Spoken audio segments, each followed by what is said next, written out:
Hello বন্ধুরা, জ্ঞানজ্যোতি coaching সেন্টারের পক্ষ থেকে তোমাদের সকলকে জানাই আরো একবার স্বাগত। আজকের ক্লাসে তোমাদের সঙ্গে আলোচনা করব তোমরা যারা সিধু কানু বিরসা ইউনিভার্সিটির অধীনস্থ বিভিন্ন কলেজগুলোতে পড়াশোনা করছো, তোমাদের জন্য আজকের ক্লাসে সেকেন্ড সেমিস্টার মেজর হিস্ট্রি থেকে কিন্তু আরো একটি গুরুত্বপূর্ণ টপিক নিয়ে আলোচনা করব। আজকে আলোচনার বিষয় হচ্ছে বৌদ্ধ ধর্ম থেকে যে বৌদ্ধ ধর্মে হীনযান এবং মহাযান বলতে কি বোঝো। অর্থাৎ আজকের ক্লাসে আলোচনা করব তোমাদের সঙ্গে বৌদ্ধ ধর্ম থেকে আরো একটি গুরুত্বপূর্ণ টপিক নিয়ে, সেটা হলো বৌদ্ধ ধর্মে হীনযান এবং মহাযান বলতে কি বোঝানো হয়েছে। ঠিক আছে, এই বিষয়টা নিয়ে কিন্তু আলোচনা করব। তবে আজকের ক্লাসটি শুরু করার আগে তোমাদেরকে একটা ছোট্ট ইনফরমেশন দিয়ে রাখি, তারপরে আলোচনার বিষয় শুরু করছি। ইনফরমেশনটা হলো, দেখো তোমরা যারা যারা ভাবছো আমাদের সঙ্গে এই সেমিস্টারে অনলাইনে যুক্ত হবে, তারা কর্নারে দুটো নাম্বার দেখতে পাচ্ছ, 7076398606 এবং 6295916282। এই নাম্বার দুটি হলো জ্ঞানজ্যোতি কোচিং সেন্টারের অফিসিয়াল হেল্পলাইন নাম্বার। তোমরা যারা যারা ভাবছো আমাদের সঙ্গে অনলাইনে যুক্ত হবে, এই নাম্বার দুটির মধ্যে কিন্তু যে কোনো একটি নাম্বারে যোগাযোগ করে আমাদের সঙ্গে যুক্ত হয়ে যেতে পারো। এছাড়াও তোমাদেরকে তোমাদের সেমিস্টারের কোর্স ফিটা বলে রাখি, তো এই সেমিস্টারে তোমাদের যে মেজরের কোর্স ফি রয়েছে সেটা রয়েছে কিন্তু 1199 এবং মাইনরের যে কোর্স ফি রয়েছে সেটা রয়েছে কিন্তু 699। তো এই ছিল ইনফরমেশনের বিষয়। এবার আলোচনার বিষয় কিন্তু আমি সরাসরি শুরু করছি। দেখো, প্রথমেই বলেছি আজকে কি নিয়ে আলোচনা করব, বৌদ্ধ ধর্মে হীনযান এবং মহাযান বলতে কি বোঝানো হয়। দেখো, প্রথমতই এই হীনযান বা মহাযানের ক্ষেত্রে বলা যায় বৌদ্ধ ধর্মের যে সমস্ত অনুগামীরা ছিল তারা কিন্তু মূলত দুটি সম্প্রদায়ে কিন্তু বিভক্ত ছিল। এই হীনযান এবং মহাযানের ক্ষেত্রে মানে আলোচনার ক্ষেত্রে কিন্তু প্রথমে এই বিষয়টা আসে যে বৌদ্ধ ধর্মের যে সমস্ত অনুগামীরা ছিল তারা কিন্তু মূলত দুটি সম্প্রদায়ে কিন্তু বিভক্ত ছিল। কি ছিল দুটি সম্প্রদায়? একটা ছিল হীনযান এবং একটা ছিল কিন্তু মহাযান সম্প্রদায়। অর্থাৎ বৌদ্ধ ধর্মের যে সমস্ত অনুগামীরা ছিল তারা মূলত দুটি সম্প্রদায়ে বিভক্ত ছিল।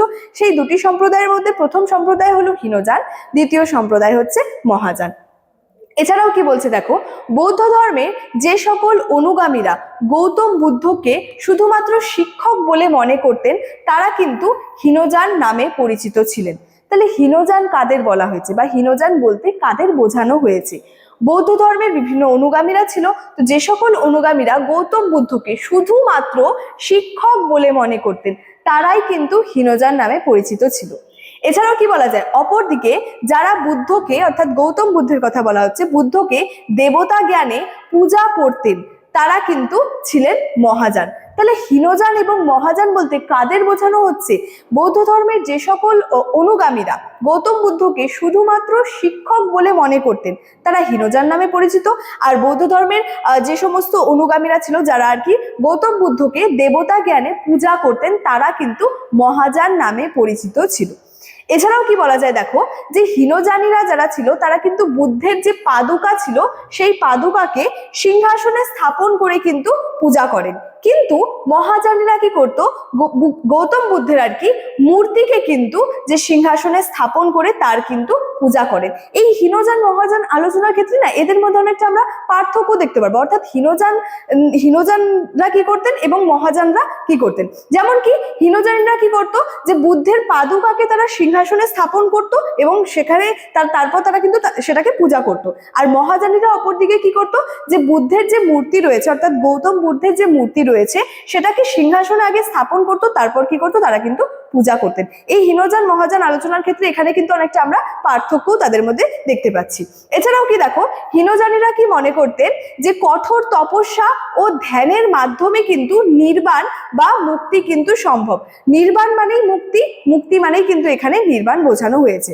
এছাড়া মহাযানীদের কথা যদি বলি, যে মহাযানীরা কি মনে করতেন, দান ধ্যান জ্ঞান প্রভৃতি অনুশীলনের মাধ্যমে কিন্তু নির্বাণ বা মুক্তি লাভ কিন্তু সম্ভব।